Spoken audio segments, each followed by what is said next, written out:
के लिए दोनों भाई बहन पर्याप्त है, किसी तीसरे की आवश्यकता ही नहीं वहाँ पे तो। कि मैं अपने भाई के लिए अपनी जान दे दूंगी। नमस्कार, मैं हूं आपके साथ रोहित। उत्तर प्रदेश के साथ साथ देवभूमि उत्तराखंड में भी धुआंधार चुनाव प्रचार कर रहे बीजेपी के फायर ब्रांड नेता योगी आदित्यनाथ एक तरफ जहां हिंदू और हिंदुत्व के नाम पर वोट मांग रहे हैं, तो वहीं दूसरी तरफ सपा के साथ साथ कांग्रेस पर भी जबरदस्त हमला बोल रहे हैं।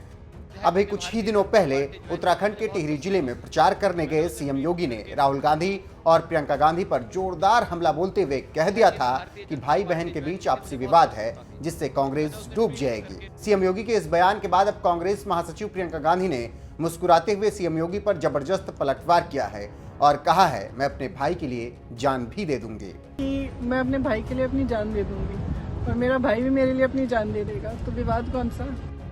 थोड़ा उसका वजूद था भी, वहां पे डुबोने के लिए दोनों भाई बहन पर्याप्त है, किसी तीसरे की आवश्यकता ही नहीं वहां पे तो। दरअसल शनिवार को सीएम योगी उत्तराखंड के टिहरी में बीजेपी के लिए चुनाव प्रचार करने के लिए गए हुए थे। इस दौरान उन्होंने कांग्रेस को डूबता जहाज बता दिया था और कहा था कि कांग्रेस देश भर में पूरी तरह से डूब चुकी है। जहां थोड़ा बहुत वजूद है, वहां पर डुबोने के लिए दोनों भाई बहन पर्याप्त है, किसी तीसरे की आवश्यकता ही नहीं है, इसीलिए उसको उसके हाल पर छोड़ देना चाहिए। कि कांग्रेस तो पूरे देश के अंदर डूब रही है और जहां थोड़ा उसका वजूद था भी, वहां पे डुबोने के लिए दोनों भाई बहन पर्याप्त हैं, किसी तीसरे की आवश्यकता ही नहीं वहां पे तो। तीसरे की आवश्यकता है ही नहीं, इसलिए आप लोग क्यों उस डूबते हुए जहाज में बैठे हुए हैं।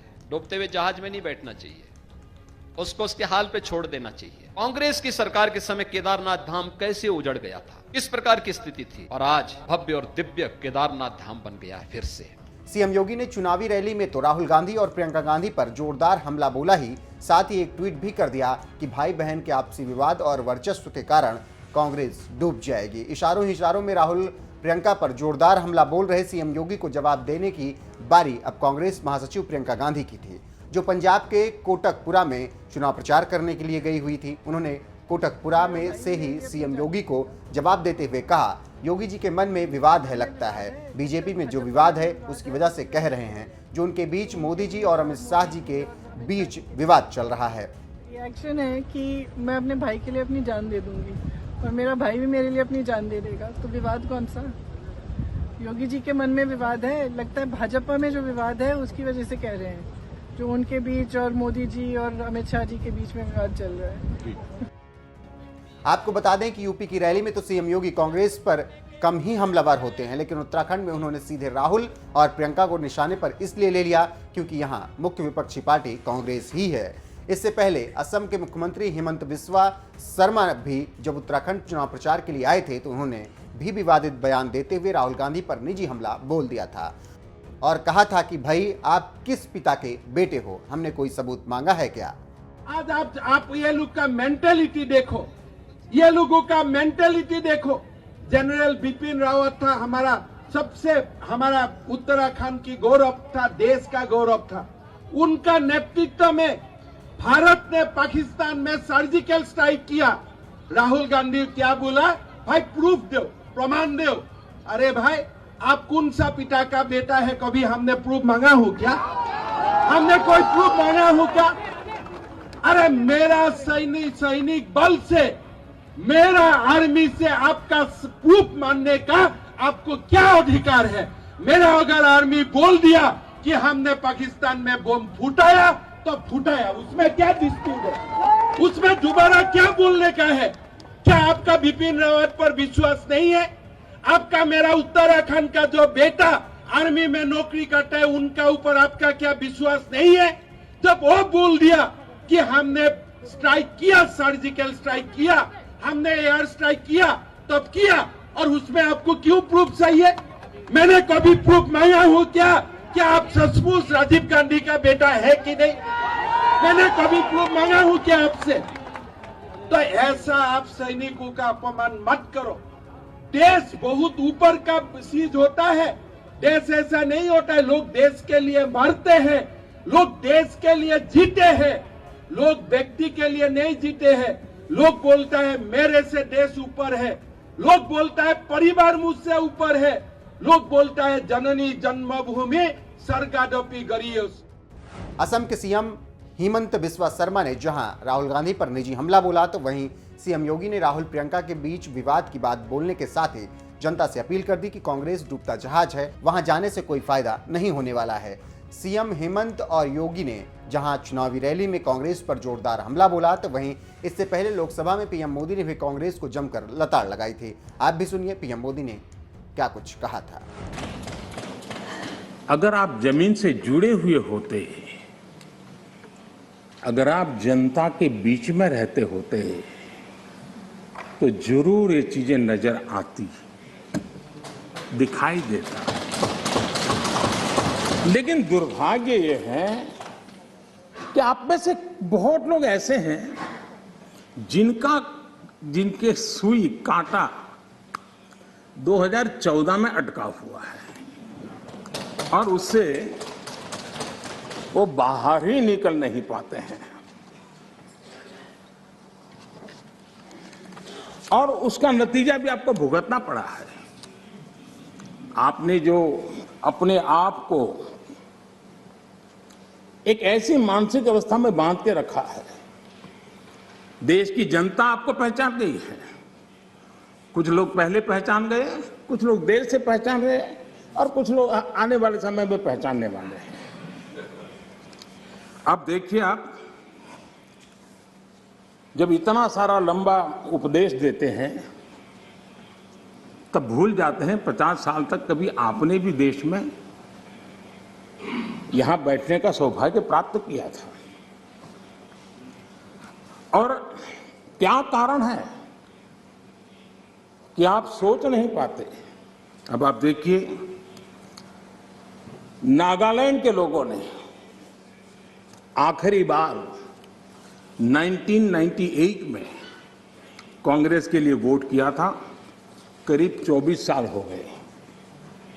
ओडिशा ने 1995 में आपके लिए वोट किया था, सिर्फ 27 साल हो गए, आपको वहां एंट्री नहीं मिली।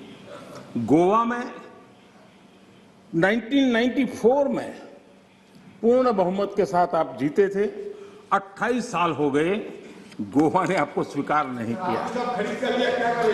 पिछली बार 88 में त्रिपुरा में वहां की जनता ने वोट दिया था, करीब 34 साल पहले त्रिपुरा में। कांग्रेस का हाल है यूपी, बिहार और गुजरात। आखिर में 1985 में 1985 में करीब 37 साल पहले आपके लिए वोट किया था।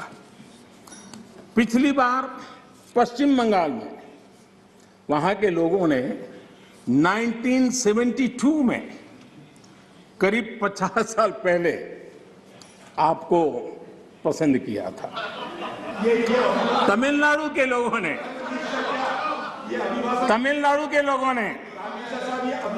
प्लीज तमिलनाडु, मैं इसके लिए सहमत हूं। कागज लेके बाद में बोल लेना। अगर आप उस मर्यादा का पालन करते और इस जगह का उपयोग न करते, और बड़ा दुर्भाग्य है देश का कि सदन जैसी पवित्र जगह देश के लिए काम आनी चाहिए, उसको दल के लिए काम में लेने का जो प्रयास हो रहा है, और उसके कारण जवाब देना हमारी मजबूरी बन जाती है। जवाब देना हमारी मजबूरी बन जाती है।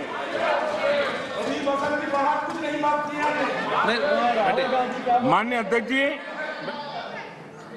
अध्यक्ष जी, तमिलनाडु आखिर में 1962 में, यानी करीब 60 साल पहले आपको मौका मिला था। तेलंगाना बनाने का श्रेय लेते हैं, लेकिन तेलंगाना बनने के बाद भी वहां की जनता ने आपको स्वीकार नहीं किया। झारखंड का जन्म हुआ, 20 साल हो गए, पूर्ण रूप से कांग्रेस को स्वीकारते नहीं है, पिछले दरवाजे से वो घुसने का प्रयास करते हैं। माननीय अध्यक्ष जी, सवाल चुनाव नतीजों का नहीं है, सवाल उन लोगों की नीयत का है, उनकी नेक दिली का है। कि इतने बड़े लोकतंत्र में इतने साल तक शासन में रहने के बाद देश की जनता हमेशा हमेशा के लिए उनको क्यों नकार रही है। और जहां भी ठीक से लोगों ने राह पकड़ ली, दोबारा आपको प्रवेश करने नहीं दिया है। इतना सारा होने के बावजूद भी हम तो एक चुनाव हार जाए ना, महीनों तक न जाने इकोसिस्टम क्या क्या करती है। इतना सारा पराजय होने के बावजूद भी न आपका अहंकार जाता है, न आपकी इकोसिस्टम आपके अहंकार को जाने देती है।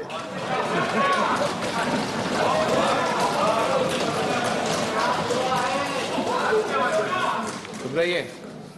इस बार अधीर रंजन जी बहुत सारे शेर सुना रहे थे। चलिए मौका मैं भी ले लूं। और जब अहंकार की बात मैं कर रहा हूं तब तो मुझे कहना ही पड़ेगा, वो जब दिन को रात कहें तो तुरंत मान जाओ। वो जब दिन को रात कहें तो तुरंत मान जाओ। नहीं मानोगे तो वो दिन में नकाब ओढ़ लेंगे। 2 करोड़ की जरूरत हुई, रोजगार के बारे में बात कीजिए। जरूरत हुई,